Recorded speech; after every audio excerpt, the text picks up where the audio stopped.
Bem-vindas, bem-vindos e bem-vindes. Eu sou Júlia Pessoa, sou doutoranda do programa de pós-graduação em Ciências Sociais da UFJF e esse é o meu trabalho final em parceria com o meu amigo Charles Pereira, também doutorando do programa, para a disciplina Gênero, Emoções e Sexualidades, que foi ministrada pelo professor Rafael Bispo.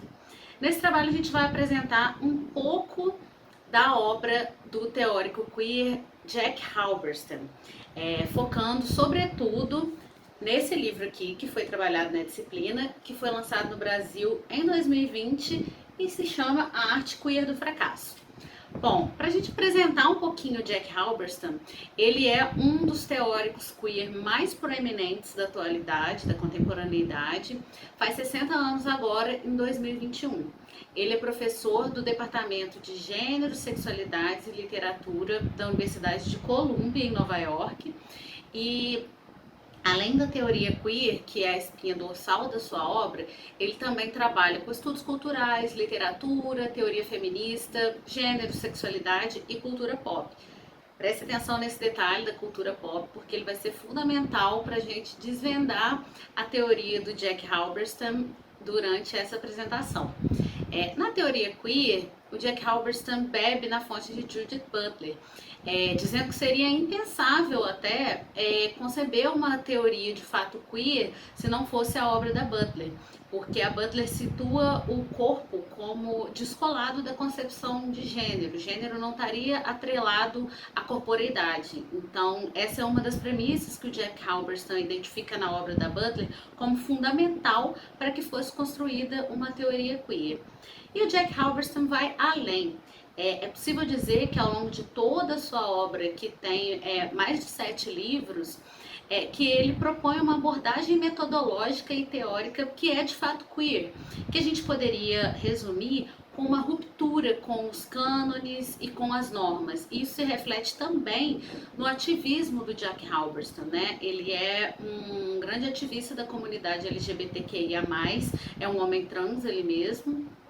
E uma das proposições, para se ter uma ideia, em outro livro dele, um de 2013, é o feminismo Gaga, que a gente associa, claro, a Lady Gaga e tem mesmo uma ligação, mas esse feminismo Gaga seria um feminismo dada, um feminismo do absurdo, um anarcofeminismo. Então, olha como ele pegou uma concepção, que é o feminismo, e implodiu essa concepção, né? Queerizou, se a gente pode dizer assim, essa concepção. Então, toda a obra do Jack Halberstam passa por essa premissa de romper com os cânones, de propor alternativas às normas. Mas o Charles vai explicar para vocês um pouco, situando a arte queer do fracasso na totalidade da obra do Jack. Uma das questões centrais trazidas por Jack Halberstam em A Arte Queer do Fracasso e que merece destaque aqui é a questão do fracasso enquanto perspectiva de agência. Tendo desenvolvido as suas pesquisas no campo dos estudos de gênero e suas conexões com a estética, ele elabora a sua proposta a partir do termo queer, que é entendido como tudo aquilo que é deviante, excêntrico e não normativo. Dessa forma, considerando que a lógica do sucesso enquanto hegemônica é regida por princípios racistas, machistas e cis-heteronormativos, a associação entre fracasso e ser queer ela é quase inevitável. Como ele nos lembra em uma passagem, fracassar é algo que pessoas queer fazem e sempre fizeram excepcionalmente bem. Mas se vencer nos leva aos caminhos óbvios do status quo conhecido, talvez falhar a partir desse projeto possibilite rotas alternativas cujas coordenadas estão dadas pelas manifestações queer. Ou seja, essa ideia de fracasso ela se relaciona mais a um potencial de indeterminação, a um modo de estar no mundo na contramão das normatividades vigentes, do que um endosso a essa lógica vigente de sucesso e fracasso. I believe we can only change things through failure right now. Because you know what got us into this mess? Success. And I don't mean individual success, and I don't even mean the success of this economy over that economy. I mean the logic of success and the way in which it structures our understanding of the subject or the person as somebody who must gain, must profit, must win, must advance, must develop. All of those ideas are tied to and bundled with the logic of success. And right now, where we are politically, where we are environmentally, where we are biomedically, we need to fail. And I don't mean we need to fail as in fail to meet the challenge of this disease. I mean, fail as in not come up with some big, fancy, expensive vaccine that will only work for elites who can afford it. We need to fail as in come up with really different understandings of what success would mean in relationship to the economy. What would it mean in relationship to the virus? What would it mean? What if, for example, the economy failed in this moment completely, and there was a kind of impetus for change that was less about how can this industry deliver something to us, and more about how can we change the way we think about community, aid, mutual aid. What would sharing look like? What would help look like? What would health look like within a situation where we weren't just thinking about maximizing the life of the few, but we were thinking about how it would be to offer free healthcare to the many. You know, these are really different projects, and one can be understood through failure, and the other is 100% committed to success. Na introdução da Arte Queer do Fracasso, o Jack Halberstam fala sobre a baixa teoria, que é a metodologia, né, é o suporte teórico que ele usa para escrever o livro, e que é um termo que ele adapta do pensamento do Stuart Hall, que eu já falo sobre isso rapidinho. Mas ele também faz um questionamento que é central para a gente compreender tanto esse livro, Arte Queer do Fracasso, quanto o pensamento do Jack Halberstam de uma forma geral. Ele se pergunta, então qual é a alternativa?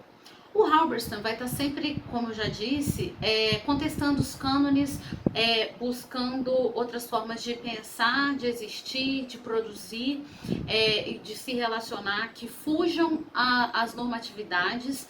Então essa pergunta faz muito sentido que ele coloque esse questionamento já na introdução da obra. Nesse sentido, ele diz que acadêmicos, ativistas, artistas, personagens de desenho animado vêm buscando há muito tempo uma visão alternativa de amor, de trabalho e de vida, e buscando também formas de colocar essa visão em prática. Desse jeito, ele afirma que escreveu Arte Queer do Fracasso utilizando a baixa teoria e o conhecimento popular.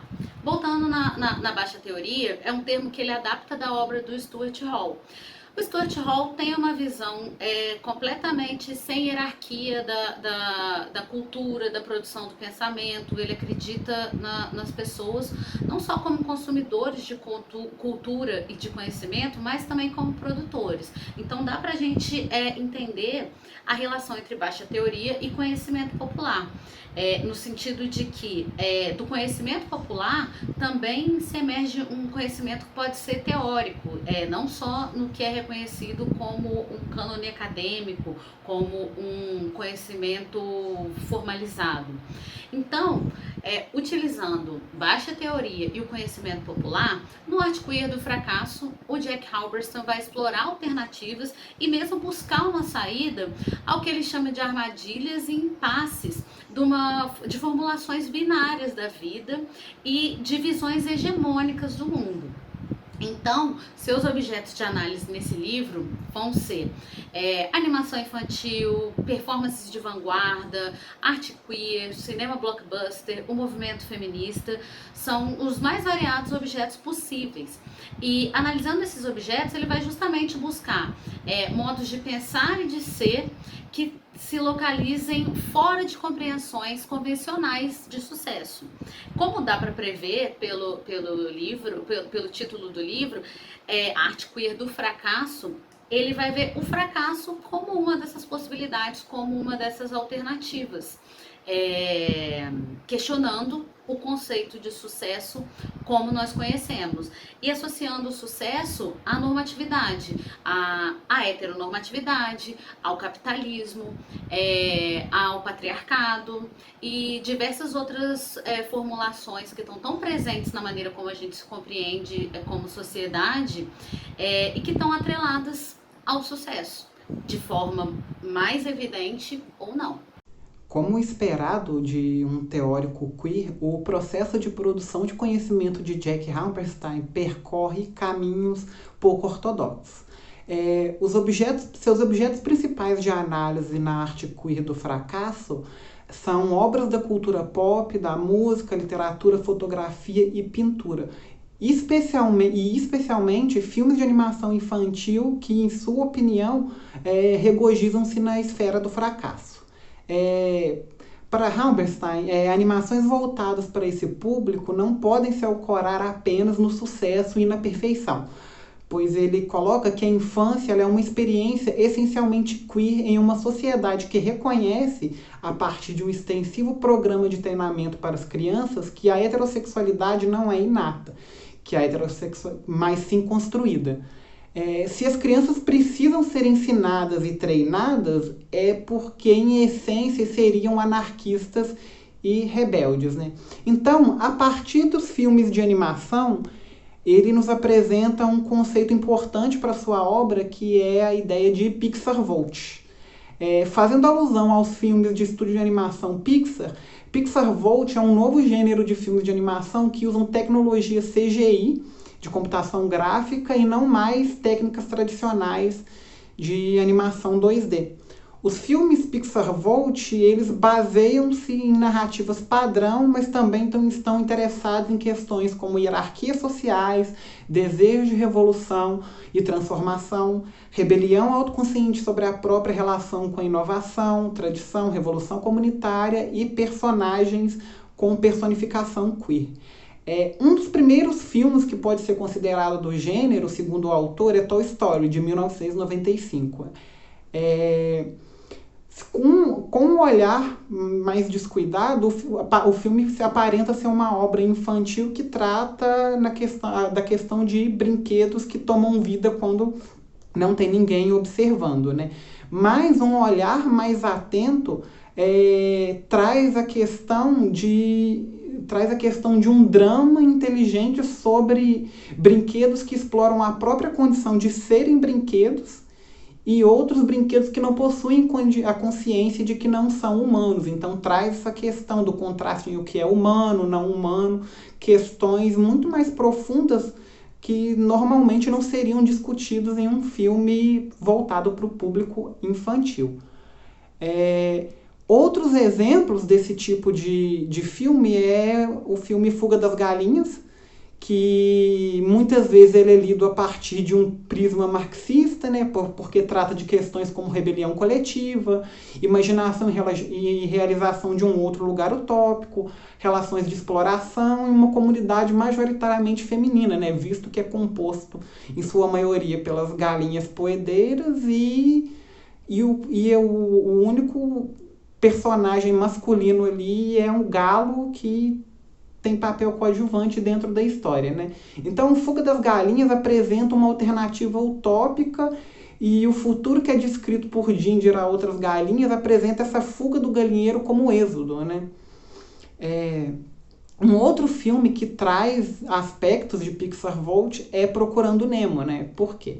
Ele, no subtexto do filme, ele traz a questão de novos arranjos familiares, né? Que seria composto pelo o Nemo, o seu pai Marlin e a Dory, que entra depois, né? Na relação com os três. Outra questão que é discutida no filme é a questão da memória. E para se discutir isso, se traz um personagem que é uma personificação queer, porque a Dory sofre de uma perda de memória recente e a partir desses problemas ela cria maneiras de existir no mundo e resolver essas questões a partir dessa perda de memória, né? Outro filme que pode ser tratado como Pixar Vault é o B-Movie, que vai falar da questão da revolta das abelhas em em relação aos humanos, em questão da coletividade. Monstros S.A., que traz claramente questões anti-humanistas e anticapitalistas, né? Então, a questão do Pixar Vault é debater essas questões que trazem um conteúdo queer, que trazem personagens que têm uma persona queer dentro de filmes que teoricamente não tratariam desse tipo de questões por se voltar para o público infantil, né? Então é nesse sentido que o Jack Halpern está em busca a sua teoria a partir de campos que não seriam explorados, né, normalmente. No capítulo homônimo ao livro, o Jack Halberstam apresenta uma proposição que é muito interessante, no subcapítulo que se chama Quarto Lugar, a arte de perder. Nesse subcapítulo ele vai falar, vai dialogar um pouco com uma noção que é um pouco mais antiga, né? A ideia de que a história dos vencedores que é contada, então os fracassos, as derrotas, enfim, aquilo que não deu certo é apagado da história, porque a história é contada pelos vencedores, para os vencedores e sobre os vencedores. Então ele vai falar um pouco disso, mas com nuances um pouco diferentes. Explorando também a obra da fotógrafa Tracy Moffat, em especial uma exposição que se chama Fourth, ele vai falar então sobre o quarto lugar. Quem é o quarto lugar, né? Numa competição esportiva, nos Jogos Olímpicos, o quarto lugar para o Jack Halberstam é aquele que é completamente invisibilizado, porque ele não é o pior de uma competição, que segundo Halberstam teria um glamour de perder, né? Tipo, foi o pior de uma categoria, então ele acaba tendo alguma visibilidade, mas o quarto lugar é aquele que é quase bom, é aquele que não subiu no pódio, é quase bom, chegou ali na beirada. Então ele sofre uma invisibilidade. A Tracy Moffat, que é essa fotógrafa de que ele usa a exposição Fourth para falar nesse capítulo, fotografou nas Olimpíadas de Sydney de 2000 os quartos lugares de várias categorias esportivas. No momento em que eles descobrem que são o quarto lugar. Por exemplo, um nadador que acaba de concluir a prova e percebe que ficou em quarto lugar, portanto não vai ganhar nenhuma, não vai ser condecorado com nenhuma medalha. Um corredor, enfim, ela registra esse exato momento em que os e as atletas percebem que estão em quarto lugar. E o resultado mostra desapontamento, derrota, e também acabam revelando a própria crueldade da competição, né? E o Jack Halberstam vai dizer que essa experiência é mais comum do que a gente imagina em várias esferas da nossa vida. E ela está atrelada a essa lógica de sucesso que permeia a nossa visão hegemônica de mundo, que permeia a maneira como a gente trabalha, a maneira como a gente vive os nossos relacionamentos, a maneira como são formulados, como a ciência é formulada de uma certa maneira também, e que segue uma lógica simples, de que para alguém ganhar é preciso alguém perder. Então isso vai permear os esportes, né, pegando esse exemplo das Olimpíadas, mas vai também estar em várias formulações do que a gente tem como sucesso, que são normativas e que acabam caindo numa binariedade. Por exemplo, no capitalismo, para alguém ser rico, alguém precisa ser pobre. Se a gente pensar em padrões de beleza, para alguém ser belo, alguém precisa ser feio. Então, disso o Jack vai formular que o que existe de normativo para a gente, seja em qual campo da vida for, acaba sendo injusto, exploratório e que acaba tendendo a destruição. Ele fala, por exemplo, se a gente pensar na exploração de recursos naturais, isso vai tender, um país que é rico em recursos naturais e que visa, sei lá, a exportação, essa exploração desenfreada, esse sucesso como exportador de determinado produto pode levar a uma extinção dessa reserva dos produtos naturais. Mas calma, quem vai explicar isso não sou eu, é o próprio Jack Halberstam. Well, actually, that is mostly our experience. You know, whether you're applying for a job, whether you're applying for a grant, whether you're dating, whether you're, you know, anything we do, we are much more likely to fail than we are to succeed. And of course, we live in a culture that has asked us to believe that it is a meritocracy, you know, definitely in the US, but certainly in other places too, within which you have a structure of a very small elite governing everyone else. That structure only works because everyone else who's being governed by people who are fantastically wealthy and powerful believe that they could be that if they just win enough. You know what I mean? It's kind of you know, with all of these award shows, the Oscars, the Emmys, the award for the Nobel Prize, you know, there's a constant sense that if you do something great, and especially now with social media, where people are constantly producing content for likes and what would be the award there, what would be success, that you get rewarded for your social media output by being offered a kind of commercial contract for it, right? So there's enough evidence around people that capitalism is rewarding some people, that everyone else believes that they can get that reward because they live in a meritocracy. And so the experience of coming in fourth is most people's experience. You know, you could have like 300,000 likes on something, but it doesn't come with any kind of commercial benefit, you know, because you needed 300 million likes to get the commercial benefit, right? Yeah. So it's like it isn't like, we are living in a system that is rigged, and it's rigged not only in terms of the actual mechanics of capitalism, economic mechanics, it's rigged in relationship to an ideology that convinces people that if you do certain things, you'll hit the jackpot too. E por que a arte queer do fracasso? Como o fracasso e queer se relacionam? Além de trabalhar com determinados artistas que o Jack Halberstam reconhece como sendo artistas de uma estética queer, como Andy Warhol, e fazem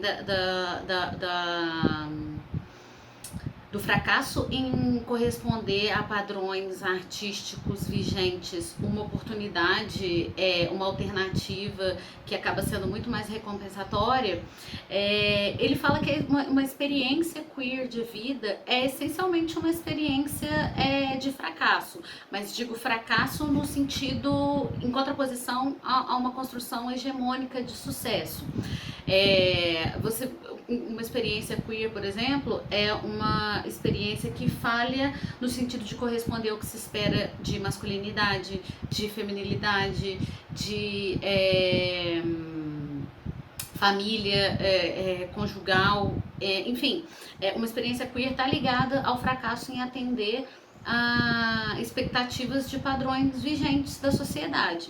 Sobre isso, o Jack vai dizer que em determinadas circunstâncias, fracassar, perder, esquecer, desconstruir, desfazer-se, inadequar-se, não saber, podem, na verdade, oferecer formas mais criativas, mais cooperativas, mais surpreendentes de ser no mundo.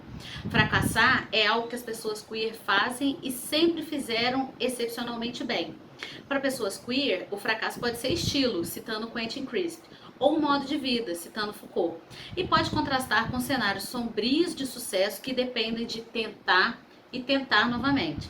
Aliás, se o sucesso exige tanto esforço, talvez, em longo prazo, o fracasso seja mais fácil e ofereça recompensas diferentes. Não é verdade, Jack? Well, in my book, I argued that, you know, what we call queer has a lot to do with failure, because when you think, you know, in a homophobic world, if you are being challenged by, you know, if a queer person is being challenged by a homophobic person, it's usually because they have failed to measure up to certain standards for legibility as a woman or a man. Usually the way in which someone is read has to do with failure. And, you know, there's been so much great work over the last 3 decades by people like Judith Butler and Hortense Spillers and others who who show how it is that the failure to comply with certain psychological, psychic, sociological orientations reveals the peril of the entire structure, hence gender trouble. You know, the troubling, the place where you see that that gender doesn't seem to measure up is the place where you see how the whole system works. And Spiller's made the same claim in relationship to blackness, that the whole concept, psychoanalytic concept of an Oedipal complex, you know, and this is sort of building on Fanon, is it doesn't really work for subjects who have no access to power in the system. An Oedipal complex is a struggle about power. But for disempowered and disenfranchised people, these psychic structures don't have the same meaning. So failure is an important piece of actually being able to read a system. You can't read it in the area where it's successful because it's so beautifully matching with the logic of the ideological system within which it appears. It's like it's camouflaged. But when something becomes visible, it usually becomes visible because it is at odds with the system. And in that place of failure, everything stands revealed. And so we